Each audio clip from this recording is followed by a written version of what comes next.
집값 상승세가 심상치 않자 정부가 서울 지역 그린벨트를 해제하고 빌라 같은 비아파트 시장을 활성화하는 특단의 공급 대책을 내놨습니다. 그만큼 심각하다는 건데 시장은 6번째 부동산 대책 발표에 떨떠름합니다. 문제 해결에 그다지 도움이 되지 않을 거라고 보는 거겠죠. 먼저 고이동 기자의 리포트 보시고 이번 대책의 문제점까지 짚어보도록 하겠습니다. 정부가 대규모 주택 공급을 위해 꺼내든 카드는 그린벨트 해제입니다. 서울을 포함한 수도권 일대를 풀어 총 8만 가구를 공급하겠다는 건데 서울 지역의 그린벨트가 풀리는 건 12년 만입니다. 미래 세대의 주거 마련을 위해서 개발 제한 구역의 일부 해제를 검토하는 것은 피치 못할 선택이 되었습니다. 구체적으로 어디가 풀릴지는 오는 11월에 공개되는데 정부는 1차적으로 5만 가구 규모를 발표하고 이 중 1만 가구 이상을 서울에 풀 예정입니다. 강북 일대는 산지가 많아 주택 개발이 부적합해 강남권 해제가 유력합니다. 비아파트 활성화 대책도 쏟아졌습니다. LH가 내년까지 11만 가구 이상 신축 비아파트를 사들인 후 임대주택으로 공급하고 특히 서울은 수요가 없을 때까지 무제한으로 사들일 계획입니다. 또 빌라를 생애 최초로 매입하는 사람들에겐 취득세를 깎아주고 비아파트 구입자가 청약에서 불이익을 받지 않도록 무주택자 인정 범위도 늘어납니다. 뿐만 아니라 재건축, 재개발 촉진법을 제정해 조합 설립과 사업 시행인가 등 관련 절차를 줄여 정비 사업에 속도를 낼 방침입니다. 양질의 주택이 넉넉히 공급될 때까지 정부는 주택 공급 확대에 모든 역량을 집중해 나가겠습니다. 이번 대책으로 앞으로 6년간 서울과 수도권에서 주택 42만 7천 가구 이상이 공급될 것으로 전망됩니다. TV조선 고이동입니다. 이번 대책은 과열된 부동산 시장을 식히기 위한 건데 시장에선 맹탕 대책이라고 지적합니다. 한계가 있다는 거죠. 무슨 문제가 있는 건지 정수양 기자가 이어서 보도합니다. 서울 화곡동의 한 빌라 부지입니다. 전세 사기 여파로 아파트 수요 쏠림이 심화되면서 공사가 멈췄습니다.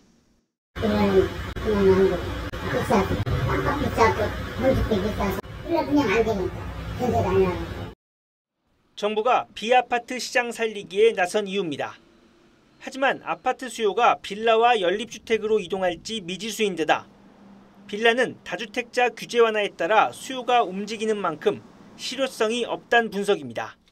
60제곱미터 이하의 소형 같은 경우는 주택수에서 제외시키는 게 오히려 공급을 활성화시키는 방법이 아닌가 하는 생각이 들어요. 또 서울과 수도권 등의 그린벨트가 풀리더라도 실제 입주까지는 10년 이상 걸리고 그린벨트 지역에 분양가 상한제가 적용돼 주변 시세보다 낮게 공급되면 청약 광풍을 부추길 수 있습니다. 여기다 재건축 초과이익 환수제 폐지 등 법 개정이 필요한 방안도 19건에 달하고 금리와 대출 규제 등 집값에 영향을 주는 금융대책도 빠져 오히려 집값을 띄울 수 있다는 우려도 나옵니다. 최근 급등한 공사비에 대한 해법도 부족하다는 지적입니다. 농수산물처럼 건축자재 비축 제도를 도입하고 해외 인력 쿼터제를 한시적으로 완화할 필요가 있겠습니다. 이번 대책으로 아파트 수요를 일부 완화시킬 수 있겠지만 집값 상승을 잡기엔 역부족이라는 게 전문가들의 평가입니다. TV조선 정수양입니다. 정보 수집의 최전선에 있는 정보사령부가 기밀 유출에 지휘부 간 갈등으로 엉망입니다. 이런 식으로 어떻게 민감한 정보를 모으고 다룰 수 있을까 싶은데 정치권은 여야에 따라 문제를 바라보는 시각차가 컸습니다. 안보에 관한 한 정파성은 없어야 하지 않을까요? 오히려 갈등만 부추기는 게 아니냐 하는 지적입니다. 이런 가운데 군은 소위 블랙 요원 정보를 유출한 군무원을 간첩 혐의로 송치해 북한과의 연계성을 어느 정도 파악한 걸로 보입니다. 윤동빈 기자의 보도입니다. 국군 정보사령부 군무원의 소위 블랙 요원 명단 유출에 대해 국민의힘은 문재인 정부 책임론을 거론했습니다. 문재인 정부 당시 기무사를 적폐로 몰아 해체하고 안보 지원사로 바꾸면서 인원과 재정 지원을 축소해 방첩 기능이 약화됐다는 겁니다. 문재인 정부에서 기무사를 정보지원사로 개칭을 하고 기무사 대공요원을 1,300명 방출했지 않습니까? 현 정부 들어서 이제 이런 다시 증원된 인원이 한 100여 명에 불과하다고 들었습니다. 반면 민주당은 기밀 유출 참사가 정보사 지휘부에 대한 대통령실의 인사 개입 때문이라고 주장했습니다. 윤 대통령의 고교 동창들이 군 인사를 장악하고 있고 주요 보직자들이 충암고 출신으로 채워지고 있어서 이 모든 것은 사실은 거의 창작에 가깝습니다. 민주당 추미애 의원은 해병대원 순직 사건과 관련한 대통령실 개입 의혹도 제기했는데 이 과정에서 김계환 해병대 사령관과 언쟁이 벌어지기도 했습니다. 해병대 정신은 위기에 부활을 최 의원님 위원님께서 해병대 정신을 말씀하시는 것보다 제가 갖고 평생 해병대 명찰을 달고 해병대에 소속해 있는 제 정신이 더 해병대 정신에. 군 방첩사령부는 블랙요원 명단을 유출한 정보사 군무원에게 간첩 혐의를 적용해 군 검찰에 구속 송치했습니다. TV조선 윤동빈입니다. 정보사 수뇌부가 법정 다툼을 벌이는 지경이라는 소식 전해드렸었죠. 갈등의 배경엔 같은 정보 파트면서도 판이하게 다른 길을 걸어온 두 집단이 있기 때문이란 분석입니다. 대북 공작을 담당하는 소위 휴민트 조직과 주로 군사 정보를 취급하는 조직은 업무 접근 방식이 다른 것은 물론이고 인사나 승진에서도 차이가 납니다. 그 때문에 불만이 그동안 쌓여왔던 것으로 알려졌습니다. 차정승 기자가 더 자세히 설명드립니다. 지난 2016년 중국 저장성의 북한 음식점에서 종업원 13명이 집단 탈북한 류경 식당 사건.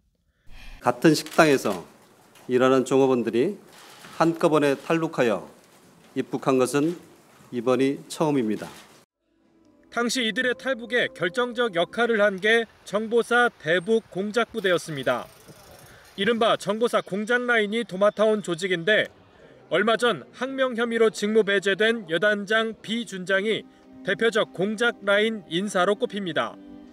반면 사령관 A 소장은 야전 정보 라인으로 알려졌습니다. 집단 탈북 같은 적극적 공작을 진두지휘한 B 준장과 야전 정보 수집을 중시하는 A 소장은 업무 방식부터 보고 기준까지 사사건건 부딪힌 걸로 전해졌습니다. 블랙요원의 기밀 누출과 기타 정보사의 어떤 고위 장성끼리의 볼성사나운 모습에 대해서는 국민들에게 송구하다는 말씀을 드립니다. 적극적으로 대북 공작을 주도한 B 준장은 문재인 정부 시절 횡령, 허위 보고 등의 혐의로 군 법정에 선 뒤 2022년 무혐의를 받았습니다. 그리고 윤석열 정부 들어 장군으로 승진했는데 군 관계자는 B 준장을 포함해 공작 라인 장군이 늘자 정보 라인에서 불만이 커졌다고 전했습니다. 군 일각에선 B 준장이 공작 방식 때문에 3년간 법정 싸움에 휘말렸던 만큼 자신의 방식을 인정하지 않는 상관에게 법적 대응도 불사한 거란 얘기도 나옵니다. TV조선 차정승입니다. 오늘 새벽 북한 주민 한 명이 썰물 때 물이 빠져 바닥이 드러난 한강 하구를 걸어서 강화도 앞 교동도로 귀순했습니다. 북한과 교동도의 직선거리는 2.5km 정도입니다. 서해 방면으로 북한 주민이 귀순한 건 1년 3개월 만인데 우리 군은 귀순자가 출발할 때부터 감시해왔다고 밝혔습니다. 이태영 기자입니다. 북한 황해남도와 마주하고 있는 인천 강화군 교동도 한강 하구 남북 중립수역입니다. 북한 주민 한 명이 오늘 새벽 썰물 시간에 이 지역 갯벌을 걸어 귀순했습니다. 우리 군은 북한 주민 한 명이 중립수역을 넘어 교동도에 도착한 뒤 귀순 의사를 밝혔다고 했습니다. 군은 열상 감시 장비로 처음엔 2개의 점을 식별했는데 한 명이 귀순했다고 설명했습니다. 저희가 사실은 출발 지점부터 계속 감시를 해서 유도를 했던 성공적인 작전이었기 때문에 강화도 교동면과 북한 황해남도 연안군의 직선거리는 2.5km고 오늘 썰물 시간은 새벽 1시 38분이었습니다.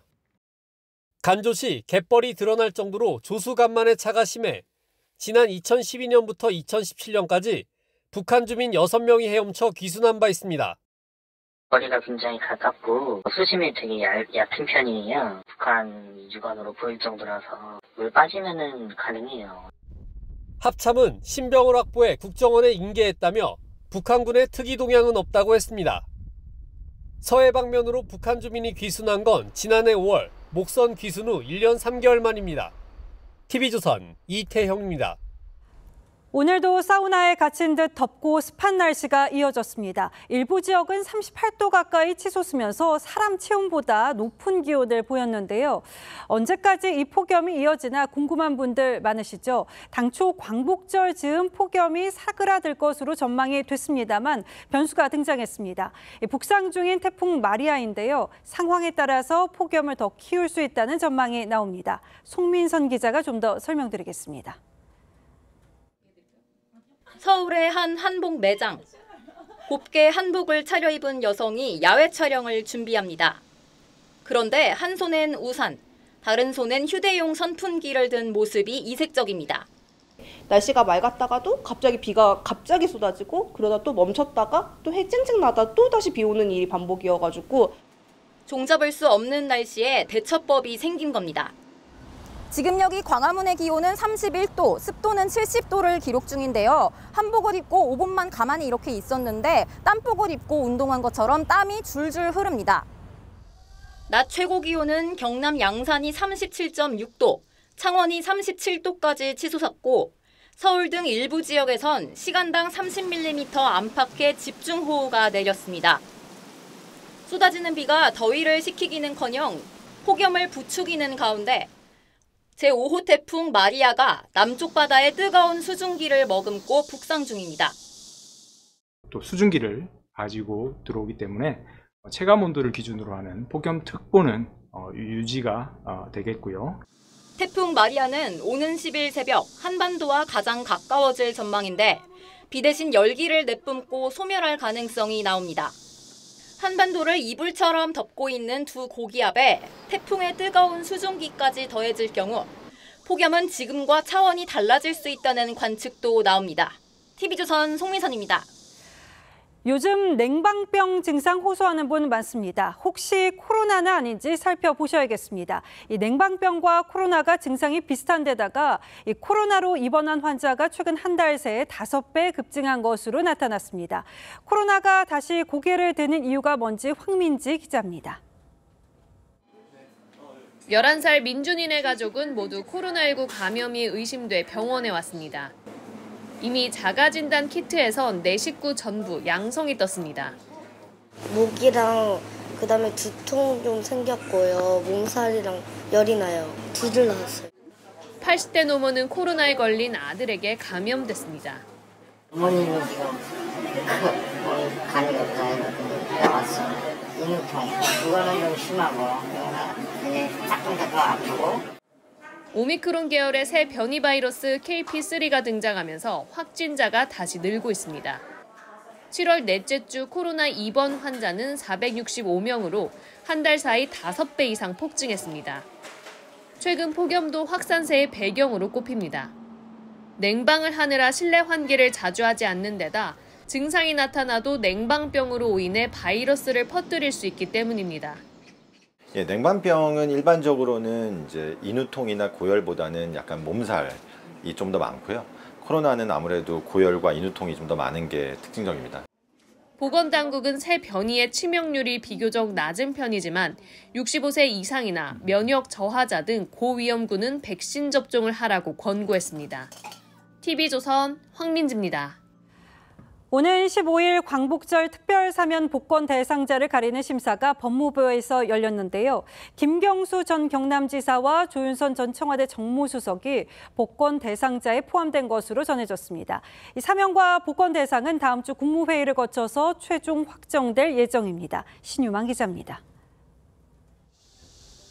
법무부는 오늘 8.15 광복절 특별사면 대상자를 선별하는 사면심사위원회를 열었습니다. 오늘 김경수 전 경남도지사 사면복권 대상에 포함될까요? 드릴 말씀이 없습니다. 법무부는 오늘 결정된 사면복권 대상자에 대해 함구했지만 정치권과 법조계에 따르면 김경수 전 경남도지사가 복권 대상에 포함된 것으로 전해졌습니다. 김 전 지사는 드루킹 댓글 조작 사건으로 징역 2년을 선고받고 복역하다 2022년 복권 없이 사면돼 2027년 12월까지 피선거권이 없는 상태입니다. 오는 13일 국무회의를 통해 최종 확정되면 김 전 지사는 2026년 지방선거와 2027년 대선에 출마할 수 있습니다. 사면심사위는 문학의 블랙리스트 사건으로 징역 1년 2개월의 형기를 마친 조윤선 전 청와대 정무수석도 복권 대상에 포함한 것으로 알려졌습니다. 오늘 선별된 사면복권 대상자는 박성재 법무부 장관의 보고 이후 사면권자인 윤석열 대통령이 국무회의 의결을 거쳐 최종 결정합니다. TV조선 신유만입니다. 문재인 전 대통령 부인 김정숙 여사의 인도 방문 의혹을 수사 중인 검찰이 당시 인도 주재 한국 대사관 관계자를 불러 조사했습니다. 당초 일정에 없던 인도 명소 타지마할이 추가된 경위를 집중 추궁한 것으로 파악됐는데요. 당시 인도 정부와의 협의 과정에 관여한 외교부 담당 과장 조사에 이어서 실체 규명에 속도를 내고 있습니다. 황명준 기자의 단독 보도입니다. 검찰이 주목한 건 2018년 11월 김정숙 여사의 인도 방문 당시 타지마할 일정이 포함된 경위입니다. 영국 정원사가 이거를 처음에 조성할 때 큰 역할을 해가지고 검찰은 당시 현지 일정을 조율한 주 인도 대사관 관계자를 불러 인도 단독 방문 성사 배경과 타지마할 일정이 추가된 경위를 집중 추궁했습니다. 이 관계자는 2018년 10월 중순경 외교부로부터 김 여사의 인도 방문 결정을 통보받았다며 이후 대사관이 인도 측에 김 여사 초청장을 요청했다고 진술한 것으로 전해졌습니다. 검찰은 같은 달 30일 청와대와 문화체육관광부 관계자들로 구성된 사전 답사팀이 인도를 찾았고 사전 답사 과정에서 타지마할 일정이 추가됐다는 진술도 확보했습니다. 김 여사와 동행했던 도종환 전 문체부 장관은 인도 측 요청이었다는 취지로 해명한 바 있습니다. 모든 정상들에게 타지마할 방문을 사전에 일정 조율할 때 반드시 넣어달라고 요청합니다. 인도 정부는. 검찰은 타지마할 일정이 추가된 과정에 김 여사를 포함해 당시 청와대 측 관여 여부를 판단할 방침입니다. TV조선 황병준입니다. 검찰 뉴스 하나 더 전하겠습니다. 검찰이 도박 사이트 수사 무마 대가로 거액의 수임료를 받은 의혹이 불거진 민주당 양부남 의원을 소환 조사했습니다. 또 새만금 태양광 발전 사업 특혜 비리 의혹에 연루된 신영대 의원도 조만간 소환할 것으로 파악됐습니다. 권영석 기자입니다. 서울중앙지검이 수사 무마 청탁 대가로 고액의 수임료를 받은 혐의로 더불어민주당 양부남 의원을 비공개 소환했습니다. 양 의원은 검사 퇴직 석 달 뒤인 2020년 11월 대구 소재 온라인 도박 사이트 운영진으로부터 9,900만 원의 수임료를 받았다는 의혹이 불거졌습니다.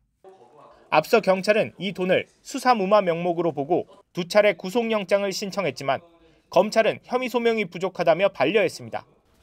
2020년 8월 부산 고검장을 끝으로 퇴직한 양 의원은 지난 4월 총선 당시 광주 서구을에 출마해 당선됐습니다. 양 의원 측은 적법한 계약에 따른 수임료라는 입장에 변함이 없다고 했습니다. 같은 당 신영대 의원은 서울 북부지검과 소환 일정을 조율 중인 것으로 알려졌습니다. 신 의원은 2020년 새만금 태양광 사업과 관련해 한국수력원자력 간부로부터 1억 원 상당의 뇌물을 받은 혐의를 받습니다. 검찰은 지난 5월과 6월 신 의원 사무실 등을 압수수색했습니다. 수사관님들한테 좀 가서 좀 기다려주시고요. 검찰은 신 의원 선거사무원 자택에서 확보한 100대 안팎의 휴대전화가 당내 경선 과정에 활용됐을 가능성도 의심하고 있습니다. 신 의원 측은 뇌물수수 혐의에 대해 검찰의 소설이라고 반박했습니다. TV조선 권영석입니다. BTS 멤버 슈가가 음주운전 혐의로 경찰에 입건된 뒤 이 소속사가 적발 당시 탔던 이동수단이 전동 킥보드라는 입장을 내놔서 논란이 일었죠. 처벌 수위 등을 축소하려 한 것 아니냐는 지적이 나오자 이 슈가 측은 전동 스쿠터를 탔다고 인정했습니다. 조유진 기자의 보도입니다. 지난 6일 서울 한남동 도로에서 음주운전 혐의로 입건된 방탄소년단 멤버 슈가는 어제 입장문을 통해 전동 킥보드를 몰았다고 주장했습니다. 하지만 적발된 이동수단이 시속 30km까지 낼 수 있는 모델로 파악되면서 논란이 일었습니다. 최고 시속 25km 미만인 전동 킥보드와 달리 시속 30km인 이동수단은 도로교통법상 원동기 장치 자전거로 분류되기 때문입니다. 음주운전 적발 시 범칙금 10만 원이 부과되는 전동 킥보드와 달리 전동 스쿠터는 1년 이상 2년 이하 징역이나 500만 원 이상 1,000만 원 이하 벌금형에 처할 수 있습니다. 사건 축소 의혹이 불거지자 슈가와 소속사 빅히트 측은 오늘 새벽 사과문을 냈습니다. 안장이 달린 형태의 킥보드라고 판단해 전동 킥보드라 설명한 것이라며 슈가가 몰았던 건 전동 스쿠터라고 인정한 겁니다. 추가 확인 과정에서 제품의 성능과 사양에 따라 책임 범위도 달라진다는 점을 인식하게 됐다고도 덧붙였습니다. 슈가 소속사 측은 형사처벌 등 향후 절차가 남았음에도 면허 취소 처분으로 상황이 종결된 것처럼 잘못된 정보를 전한 것도 사과드린다고 했습니다. 경찰은 인근 CCTV 등을 토대로 슈가가 운전한 전동 스쿠터의 주행 속도 등을 분석할 계획입니다. TV조선 조유진입니다. 서울시 공공자전거인 따릉이와 공유 전동 킥보드를 타고 난폭 운전을 한 뒤 이를 SNS에 올리고 폭주 모임을 예고한 운영자가 경찰에 붙잡혔습니다. 10대 고교생이었습니다. 경찰은 미성년자지만 이 사회적 불안을 야기한 점을 감안해서 엄정 처분할 방침입니다. 이나건 기자입니다. 공공자전거와 전동 킥보드를 탄 무리가 인파 사이로 질주합니다. 보행자를 위협하는 급정거는 물론 뒤쫓는 경찰관을 조롱하기까지 합니다.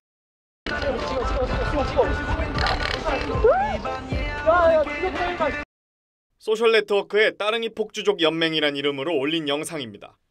지난 4일 서울 성동구 성수동에서 용산구까지 폭주 모임을 예고한 뒤 경찰이 단속에 나서자 모습을 드러내지 않았습니다. 경찰은 폭주 예고글을 올린 혐의로 10대 SNS 계정 운영자를 검거했습니다. 그 영상들을 봐가면서 이게 어디서 본 것 같은데 로드뷰 찍어보고 돌려보고 뭐 그런 식의. 운영자는 오는 10일에도 이곳 강남 학동 사거리에서 폭주를 예고한 상태였습니다. 해당 운영자는 검거 직후 SNS 게시글을 모두 삭제한 것으로 파악됐습니다. 해당 계정은 경찰과 시민들이 불편함을 느끼게 해 송구하다, 벌을 받겠다는 취지의 400자 분량의 사과문만 남겨진 상태입니다. 경찰은 계정 운영자가 미성년자이지만 시민들의 불안을 유발하고 대규모 경찰력이 동원된 점 등을 고려해 특수협박죄 적용을 검토 중입니다. TV조선 이나건입니다. 최근 전기차에서 배터리 원인으로 추정되는 화재가 잇따라 불안감이 커지는데요. 이 우려가 공포 수준으로 퍼지자 정부가 뒤늦게 배터리 제조사 공개 검토에 나섰습니다. 어떤 내용들이 담길지 김창섭 기자가 보도합니다. 차량 140대를 불에 태운 인천 지하주차장 전기차 화재. 지금도 현장엔 시커먼 그을음이 남아 있습니다. 전기차 옆에는 안 될 것 같아요. 다른 아파트에선 전기차 차주 입주민과 다른 주민들 간의 갈등으로 멱살잡이까지 벌어졌고 전기차 차주는 불이 나면 책임지겠다는 각서까지 등장했습니다. 아예 전기차 주차를 금지한 상가도 생겼습니다. 이처럼 전기차 포비아로 인한 갈등이 확산하자 정부가 뒤늦게 배터리 제조사 공개를 추진하기로 했습니다. 현재는 제조사 외에 배터리의 용량 등만 공개하는데 앞으로는 제조사까지 공개하는 방안을 검토하는 겁니다. 실제 인천 화재 때 다른 배터리 제조사가 지목되는 바람에 혼란이 빚어지기도 했습니다. 배터리는 전기차의 핵심 부분이고 화재 위험도 드러난 만큼 공식적으로 명확히 표시해야 한다는 주장입니다. 제조국에 따라서 약간의 성능의 차이나 화재 위험성에 대한 게 차별성이 분명히 존재했거든요. 이미 유럽과 미국의 일부 주도 배터리 제조사 정보 공개를 추진하고 있습니다. 다만 수입차의 배터리 정보 공개를 의무화할 경우 통상 문제가 불거질 수 있습니다. 정부는 이달 12일 관계부처가 모여 대책을 협의하고 다음 달 전기차 안전종합대책을 내놓을 계획입니다. TV조선 김창섭입니다. 그제 충남 금산에서 발생한 전기차 화재는 과충전 중이었던 것으로 파악됐는데요. 이 과충전이 이번 화재의 원인인지는 좀 더 따져봐야겠습니다만 이 과충전이 시한폭탄이 될 수 있다는 지적이 나옵니다. 아파트 지하 주차장에서도 충전기를 꽂아둔 채 한나절 이상 차를 세워둔 경우를 심심찮게 볼 수 있는 만큼 과충전을 막을 방안은 없는지 박건우 기자가 짚어봤습니다. 차량 아래에서 화염이 뿜어져 나오고 소방관들은 물을 뿌립니다. 불이 난 이 전기차는 완속으로 9시간 정도면 완충되는데 사고 차량은 완충 이후 1시간 넘게 충전기가 꽂힌 상태였습니다. 전날 18시에 주차했는데 4시 42분 20분 전부터 연기가 나더라고요. 과충전한 겁니다. 아파트 단지를 둘러봤습니다. 충전 완료 표시와 함께 충전기를 빼달라는 메시지가 떠 있지만 그대로 주차된 차량을 발견할 수 있습니다. 한번 주차를 해놓으면 계속 밤새 꼽아놓는 걸로 알고 있어요. 과충전은 배터리 폭발로 이어질 수 있습니다. 안전 마진이라 그러는데 그 부분이 있게 되면은 차가 셀에 무리가 안 가서 전기차 화재를 상당히 좀 낮출 수 있어요. 현행법도 과충전을 금지하고 있습니다. 급속 충전 주차는 1시간, 완속 충전 주차를 14시간 초과하면 10만 원의 과태료를 내야 합니다. 지난해 충전 시간이 지났는데도 차를 빼지 않는 등 단속된 경우만 27만 건, 올해는 지난달 말까지 20만 건을 넘어섰습니다. 과태료만으론 과충전을 막기 어렵자 서울시는 다음 달부터 시가 운영하는 급속 충전기의 충전율을 80%로 제한하기로 했습니다. TV조선 박건우입니다. 정치권 소식입니다. 민생을 챙기겠다며 여야가 협의체 구성을 논의했는데 첫 술에 배부를 수가 없는 모양입니다. 민주당이 영수회담을 먼저 해야 한다고 단서를 달아 일단 합의하지 못했습니다. 게다가 민주당은 2차례 폐기됐던 해병대원 특검법을 또다시 발의했는데 더 독해졌습니다. 이런 식이면 정쟁 중단까지 갈 길이 멀어 보입니다. 최영국 기자입니다. 어제 여야정 정책논의기구 설치를 제안했던 민주당 박찬대 원내대표가 협의체 구성을 위해선 영수회담이 선행돼야 한다고 말했습니다. 협의체 안에 윤석열 대통령이 포함돼야 한다고도 주장했습니다. 권한을 다 가지고 있는 대통령께서 함께 하셔야 의미가 있지 않나. 책임감과 사실은 자율 재량이 부족할 것으로 좀 예상이 됩니다. 국민의힘은 협의체 구성에 조건을 붙여선 안 된다는 입장입니다. 여야 원내수석이 협의체 구성 논의를 위해 만났지만 이 같은 입장차를 좁히지 못했습니다. 논의 도중 고성이 오가기도 했습니다. 실무적인 여야정 협의체는 조건 없이 구성하자는 생각이었습니다. 전제 조건은 역시 대통령이 이 국정기조를 전환하고 다만 양측은 이른바 구하라법과 간호법 등 일부 비쟁점 법안은 8월 임시국회에서 처리하기로 했습니다. 민주당은 대통령 거부권 행사로 폐기됐던 해병대원 특검법도 3번째 발의했는데 수사 대상에 김건희 여사까지 명시하는 등 기존 안보다 수사 범위를 확대했습니다. 앞에서는 휴전 협상에 나올 듯이 말해놓고 뒤로는 뒤통수 칠 국민만 하는 화전양면 전술의 다름이 아닙니다. 일부 비쟁점 법안을 놓고는 합의를 이뤘지만 협의체 구성, 거부권 행사 등 협치 분위기를 깰 수 있는 난관이 적지 않아 정쟁 중단까지는 아직 갈 길이 멀어 보입니다. TV조선 최원국입니다. 청문회와 특검, 탄핵 등 야당 공세에 휘둘렸던 국민의힘이 금융투자세 폐지, 정기요금 지원 등으로 역공에 나섰습니다. 특히 한동훈 대표는 금투세 토론을 연일 제안했는데 개미 투자자가 1,400만 명이나 된다는 점을 겨냥한 걸로 보입니다. 역시 이들이 요구하는 공매도 규제 강화도 당 차원에서 검토하는 걸로 파악됐습니다. 한송원 기자입니다. 국민의힘 한동훈 대표는 금투세가 시행되면 큰 손들이 우리 증시에서 이탈할 가능성이 높아 결국 개인 투자자들이 피해를 볼 것이라고 말했습니다. 그러면서 민주당이 원하는 시간, 원하는 장소에서 토론을 하자고 거듭 제안했습니다. 더불어민주당에서 본인들이 하셨던 토론 제의를 없애고 그냥 국민들이 보시기에 도망가셨다고 할 수밖에 없을 만한 상황을 만들었습니다. 실망스럽다는 말씀드리고요. 민주당이 이재명 전 대표 부재와 지도부 견해차로 혼선을 빚는 사이 개인 주식 투자자, 이른바 개미 투자자들을 향한 구애에 나선 겁니다. 우리 원내대표부가 입장을 모아서 정리해서 발표할 때가 곧 있을 것이다. 국민의힘은 개인 투자자들의 요구가 큰 공매도 규제 강화도 당 차원에서 논의하고 있습니다. 여당 핵심 관계자는 한 대표가 현재 발의된 공매도 관련법을 바탕으로 제도 개선이 가능한 부분을 검토하고 있다고 했습니다. 공매도는 주식을 미리 판 뒤 가격이 떨어지면 사서 되갚는 방식으로 개인 투자자들은 정보력이 앞서는 기관, 외국인 투자자들에게 유리한 제도라며 규제 강화 또는 폐지를 요구하고 있습니다.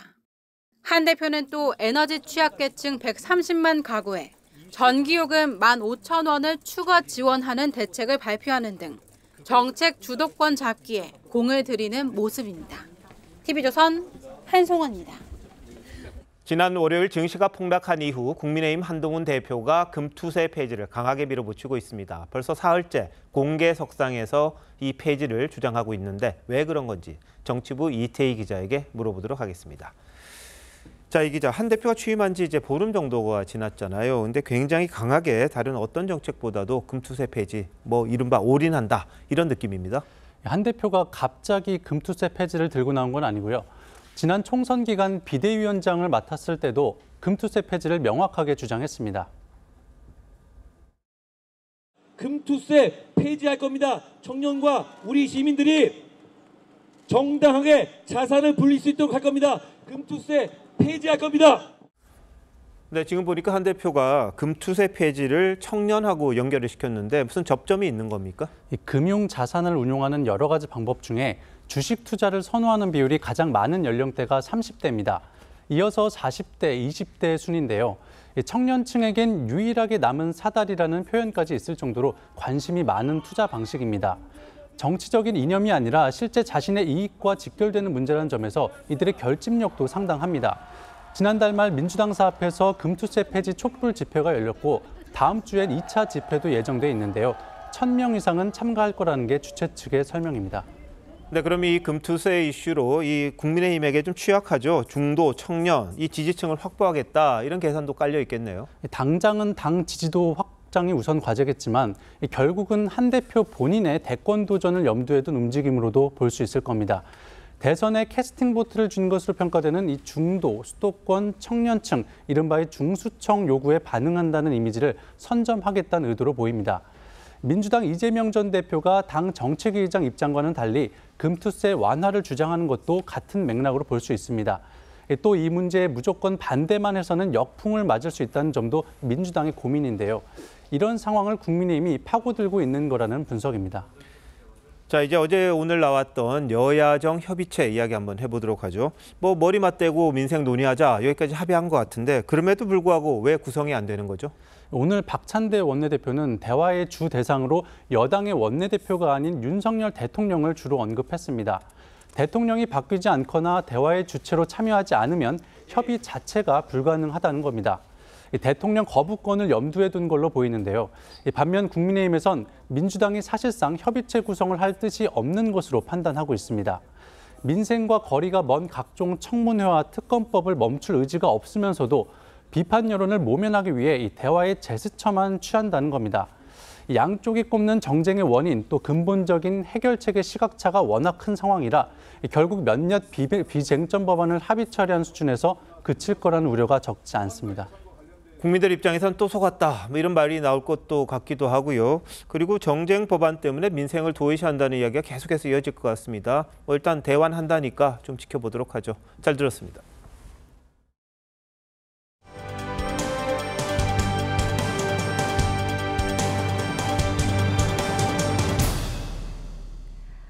일본 규슈 남부 지역에서 규모 7.1의 강한 지진이 발생했습니다. 주변 원전에는 이상 징후는 없는 것으로 전해졌는데 부산과 포항 등 우리나라 일부 지역에서도 흔들림이 감지됐다는 신고가 접수됐습니다. 황정민 기자입니다.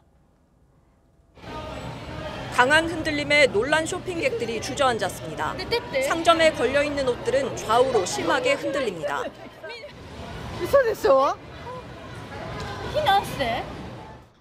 오늘 오후 4시 43분쯤 일본 규슈 남부 미야자키현 앞바다에서 규모 7.1의 강진이 발생했습니다. 일본 기상청은 미야자키현뿐 아니라 오이타현, 가고시마현 등에 쓰나미 주의보를 발령했습니다. 실제 미야자키항에는 50cm 크기의 쓰나미가 도달했습니다. 지진이 강타한 미야자키현에선 진도 6약의 흔들림이 감지됐습니다. 진도 6약은 사람이 서 있기 어렵고 벽타일과 창문 유리가 파손되거나 책장이 넘어질 수도 있는 수준입니다. 일부 지역에서 주택이 쓰러지고 부상자 신고가 접수되고 있습니다. 아직 인명피해 보고는 확인되지 않았는데 지난 6월 노토반도 대지진 당시도 며칠 뒤에야 인명피해가 파악됐었습니다. 일본 정부는 총리관저 위기관리센터에 대책실을 설치하고 긴급 기자회견을 열어 원전의 이상은 확인되지 않았다고 발표했습니다. 自治体の避難情報のほか、テレビ、ラジオ、インターネットなどの情報にも注意しつつ行動いただくようお願いをいたします。 이번 지진은 우리나라에서도 감지돼 부산과 포항 등 영남 지역을 중심으로 최소 15건의 흔들림을 느꼈다는 신고가 접수됐습니다. TV조선 황정민입니다.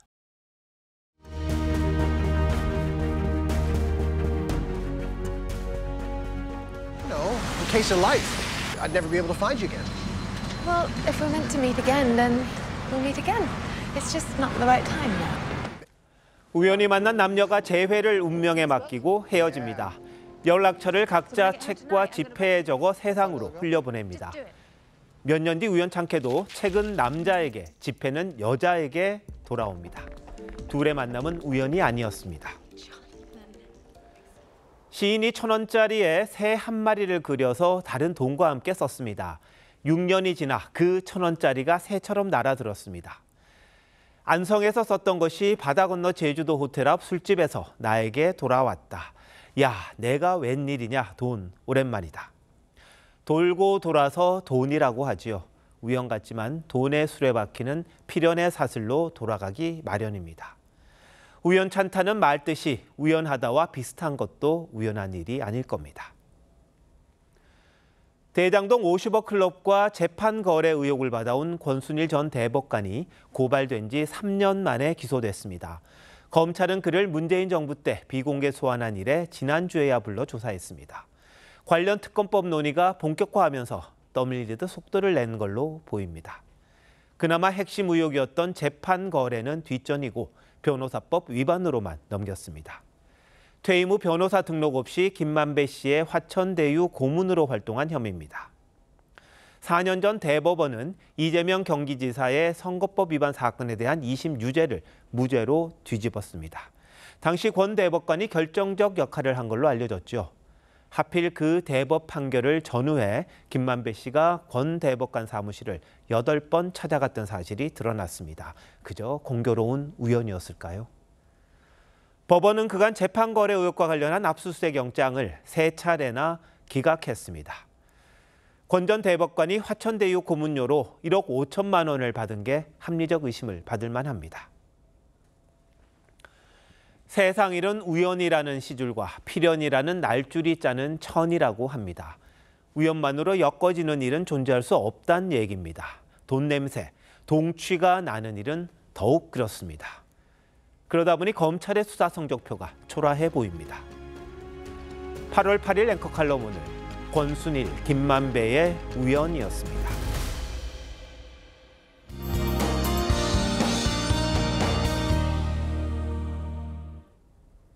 이번 주 내내 폭염과 열대야의 소나기 소식까지 지겹도록 들으셨을 텐데요. 이번 주말까지 곳곳에 소나기가 내리는 가운데 폭염과 열대야는 다음 주까지도 지속될 가능성이 있겠습니다.